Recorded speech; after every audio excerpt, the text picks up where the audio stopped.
they say you are beautiful. Am I ugly? How dare you try to become the village beauty? Grab your popcorn. Let me tell you how the story began. Once upon a time, in a small village called Ami, everyone knew the family of Mr. and Mrs. Adeyemi. They were respected people, blessed with 2 daughters.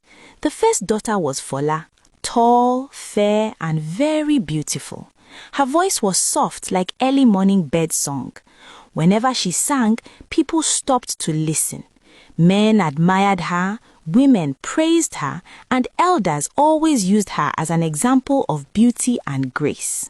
The second daughter was Sia, younger and quieter. As a child, Sia had been playful and pretty too, but fate changed her life forever.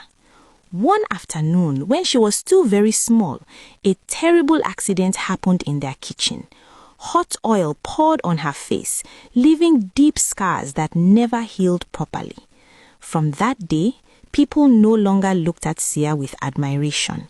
Instead, they looked away or stared with pity. As the girls grew older, the difference between them became very clear. Fola became more confident, but that confidence slowly turned into pride. Everywhere she went, people reminded her how beautiful she was. Men brought gifts, clothes, jewelry, and food just to see her smile. Fola enjoyed the attention too much. She began to believe that beauty was everything. Sia, on the other hand, became invisible in her own home. Visitors came and her parents would quickly tell her, "Sia, go inside." When guests stayed for long, she stayed hidden. Sometimes she listened from behind the door as people praised Fola and pretended Sia did not exist.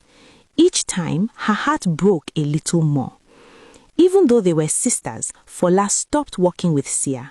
If Sia tried to follow her outside, Fola would hiss at her and say, "Stay back, don't embarrass me." Sia understood why, and it hurt deeply. She cried many nights, pressing her face into her pillow so no one would hear her sobs. Many times she begged God because she felt unwanted and ashamed of her own reflection.